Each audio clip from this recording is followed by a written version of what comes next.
The crystal chandelier cast dancing shadows across the marble floor as I stepped into the Ashcroft estate, my Louboutin heels clicking against the pristine surface. 20 minutes late, intentionally. In my world, punctuality was for people who needed something. I had everything I needed tucked away in offshore accounts and boardroom victories.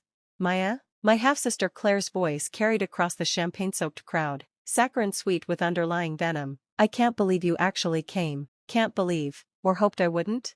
The Connecticut mansion reeked of old money and newer desperation. Ice sculptures melted slowly on marble tables while string quartets played background music to conversations about stock portfolios and yacht clubs. Everyone here looked like they'd stepped out of a Ralph Lauren catalog, perfectly pressed, perfectly fake, perfectly boring.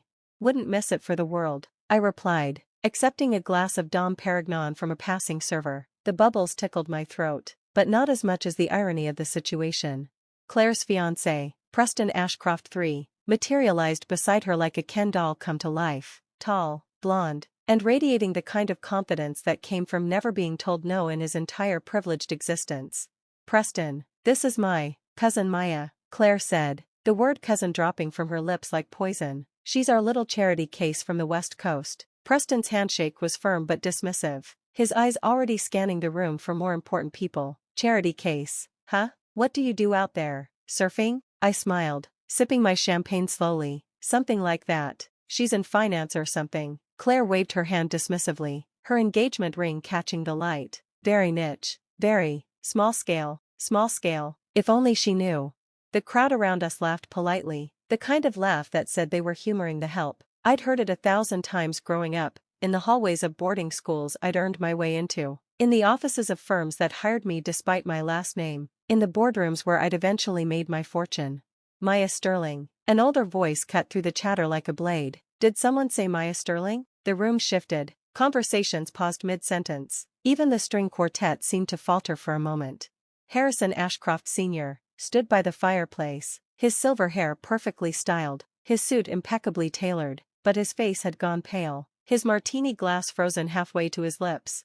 Sterling Holdings, he continued, his voice carrying a weight that made everyone lean in. As in Sterling Holdings? The temperature in the room seemed to drop 10 degrees. Preston's confident smile wavered. Claire's grip on her champagne flute tightened until her knuckles went white.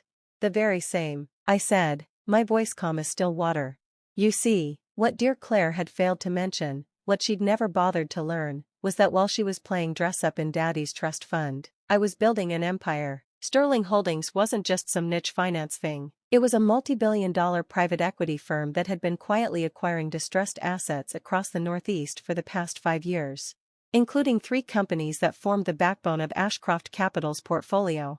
I had no idea, Harrison stammered, setting down his martini with shaking hands. We've been corresponding through intermediaries. I never realized that the woman buying your companies was standing in your living room. I finished for him. Funny how that works out. The silence stretched like a taut wire. Preston looked like he'd swallowed his tongue. Claire's face cycled through confusion, realization, and something approaching horror. You're telling me, Preston said slowly, that you're the Sterling who's been acquiring your father's subsidiaries? Yes. I took another sip of champagne. All 3 of them. The deal closes Monday. What they didn't know, what nobody in that room knew, was that I'd been planning this moment for 15 years. Ever since Claire's sweet 16 party, when she'd introduced me to her friends as the help's daughter and had me thrown out by security for inappropriate behavior. My inappropriate behavior had been existing in the same space as her. Growing up, I'd been the unwanted reminder of our father's first marriage, the scholarship kid in a family of trust fund babies, the daughter who had to work 3 jobs to pay for college while Claire got a BMW for her birthday. Our father had died when I was 12, leaving me with a mother who cleaned houses and a half-sister who pretended I didn't exist. The will had been unequal. Claire inherited millions. I inherited a manila envelope with stock certificates for a failing tech company. That failing tech company became my first acquisition. I'd turned it around, sold it for 10 times what it was worth, and used the profits to buy the next one, and the next, building my empire one forgotten asset at a time. Harrison, I said, setting down my empty glass, perhaps we should discuss the transition terms privately. He nodded mutely, gesturing toward his study. As I walked past Preston, I heard him whisper to Claire, "How the hell did you not know your own cousin was?" "She's not my cousin," Claire hissed back. "She's my half-sister." And she's supposed to be nobody, supposed to be nobody. The words followed me into Harrison's study like ghosts. The study was all dark wood and leather-bound books, the kind of room designed to intimidate. Harrison poured himself a scotch with shaking hands, not offering me one. Good. I didn't drink with people I was about to destroy. The merger, he said without preamble. You could kill it, tank our stock price overnight. I could, I agreed, but I won't. Business is business, Harrison. I'm not interested in revenge. He looked relieved until I continued. However, I am interested in restructuring. Preston won't be involved in the transition. In fact, I'd prefer if he had no role in the company moving forward. You can't be serious. I'm always serious about business. Your son is a liability, arrogant, short-sighted, and, as we've just seen, he makes assumptions about people that could cost you millions. Harrison's jaw worked silently. Outside, I could hear the party continuing, laughter and conversation floating through the closed door like everything was normal. What do you want? He asked finally.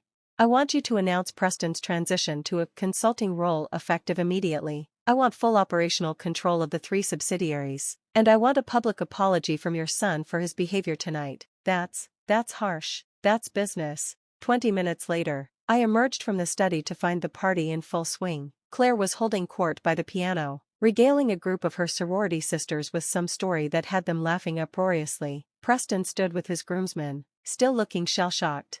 I walked over to where our mother sat with her book club friends, perched on a velvet settee like a queen holding court. Maya, darling, she said, her voice dripping with false warmth, what a surprise to see you here, is it? I asked. Claire sent an invitation. Well, yes, but we all assumed that I wouldn't come, or that I wouldn't belong? I smiled, but it was sharp as broken glass. Don't worry, Mother, I'm not staying long. She flinched at the word mother. I'd stopped calling her that when I was 16, after she'd chosen Claire's side one too many times. There's no need to be composure finally cracking. I'm sorry, he said, about earlier. I didn't know who you were. No, I said calmly, you didn't know what I was worth. There's a difference. He opened his mouth to respond, but I was already walking away, through the foyer, past the ice sculptures and the string quartet, out into the crisp autumn air where my driver waited beside a black Tesla. As we pulled away from the estate, I opened my phone and typed a quick message to my assistant, execute the Ashcroft transition plan, full media package. I want the story on business pages by tomorrow morning. The headline would read, West Coast Titan Maya Sterling completes hostile takeover of Ashcroft Capital. The article would detail my rise from scholarship student to billionaire, my strategic acquisition of undervalued assets, and my innovative approach to corporate restructuring. But it wouldn't mention the engagement party. It wouldn't mention Claire's dismissive introduction or Preston's condescending handshake. It wouldn't mention the years of being treated like a charity case, like an obligation, like someone who should be grateful for scraps from their table. Some victories were public, others were private. This one was both. 6 months later, I received a wedding invitation in the mail, cream-colored paper, gold lettering, all the pretentious touches Claire had always loved. I RSVP'd no and sent a crystal vase as a gift, expensive enough to seem gracious, generic enough to forget. The morning of the wedding, I was in my corner office on the 47th floor of my Manhattan headquarters, reviewing quarterly reports for the newly restructured Ashcroft subsidiaries. They were performing 300% better under my management. My assistant knocked and entered with a tablet. The society pages, she said, setting it on my desk, from the Ashcroft Sterling wedding. I glanced at the photos. Claire looked radiant in designer lace, Preston handsome in his tuxedo. They were cutting cake, dancing, laughing with friends. It all looked perfect. But I noticed something the photographer hadn't captured, the way Preston's smile never reached his eyes, the tension in Claire's shoulders, the absence of several key family members who'd distanced themselves from the Ashcroft name since the corporate restructuring. Any regrets? My assistant asked. I looked out the window at the city sprawling below, then at the framed photo on my desk, me at 25, shaking hands with my first major client, hungry and determined and utterly alone. None, I said, and meant it. Because here's what I'd learned, you can't force people to see your worth. You can't make them love you or respect you or treat you like family, but you can build something so undeniably powerful that they have no choice but to acknowledge it. I'd spent my childhood begging for scraps from their table, now I owned the restaurant. And sometimes, that's the sweetest revenge of all. The end, friends. What do you think of this story? Write your opinion in the comments. Would you like more stories? Don't forget to subscribe and hit the bell button so you don't miss any videos. See you in next video.